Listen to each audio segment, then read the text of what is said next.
Good morning student. आज मैं आपको पढ़ाने जा रही हूँ क्लास 3 में सब्जेक्ट हिंदी।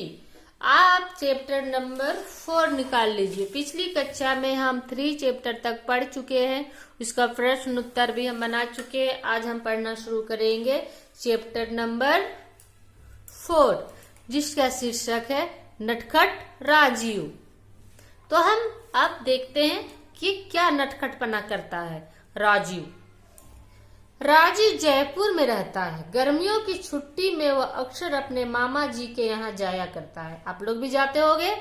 उसके मामा जी आगरा में रहते हैं। इस बार ऐसा हुआ कि घर में मरम्मत का कार्य होने से राजू की माता जी को उसे आगरा ले जाने का समय नहीं मिला। घर में कुछ काम चल रहा था, जिसकी वजह से उसकी माता जी उसे आगरा नहीं ले जा पाती है। किसे? राजी को। उसके पिताजी को अपने कार्यालय से अवकाश नहीं मिला, यानी छुट्टी नहीं मिली। सो उसकी माताजी ने उसके मामा जी को फोन करके आगरा से बुला लिया। उसके मामा जी उसे अपने साथ आगरा ले गए। राजी के मामा जी का नगर में वस्त्रों का शोरूम था। वस्त्र यानी कपड़े का दुकान था। उसे उन्हें दिन भर फुर्सत ही नहीं रहती। राजीव का ममेरा भाई रचित और वह दिन भर घर में खेलते रहते। वो मामा के यहाँ गया, लेकिन मामा भी को भी अपने काम से फुर्सत नहीं मिलती, तो वो दिन भर अपना काम में रहते और ये अपने ममेरा भाई के साथ ही दिन भर खेलता रहता था। कौन? राजीव। राजीव उद्यमी बहुत था। वह एक पल भी खाली न बैठता था।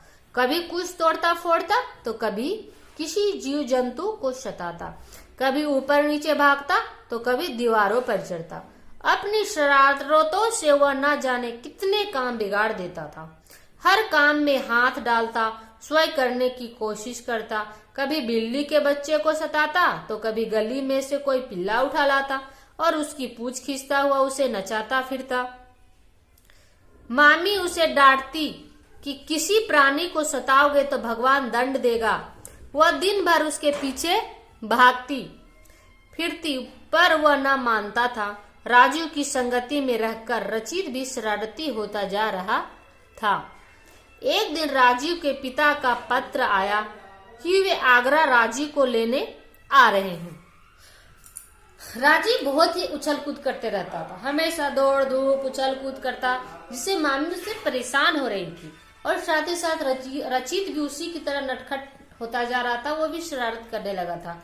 तो एक दिन ऐसा पत्र आया कि आगरा राजीव को लेने के लिए उसके पिताजी आ रहे हैं।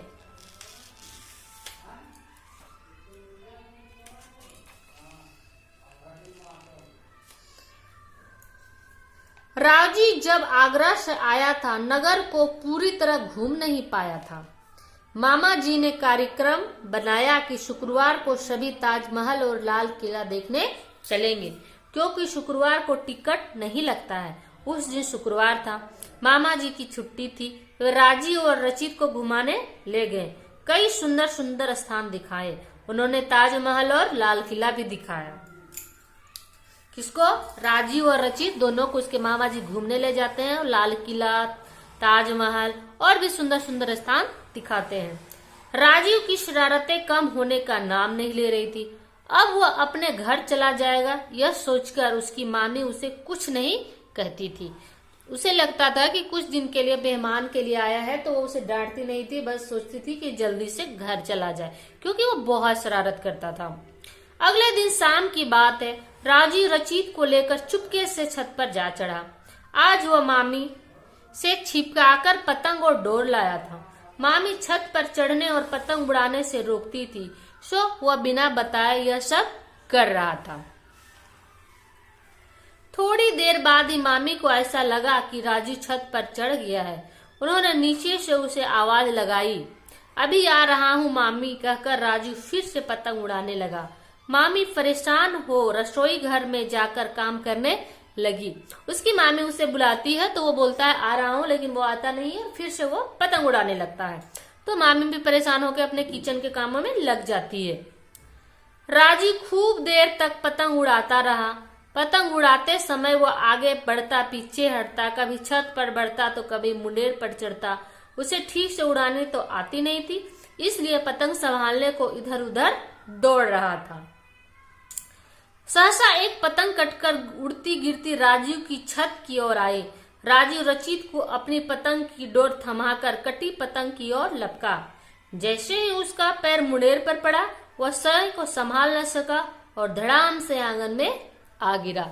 वह एक पतंग को पकड़ने के लिए जब आगे दौड़ता है तो वो संभल नहीं पाता है और छत की मुंडेर से वो सीधे आंगन में गिर जाता है।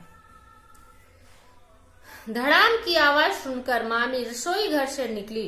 राजीव फर्श पर पड़ा करा रहा था। मामी ने जल्दी से दौड़कर उसे उठाया। वह जोर जोर से रो रहा था। मामी ने तुरंत उसके मामा जी को फोन किया।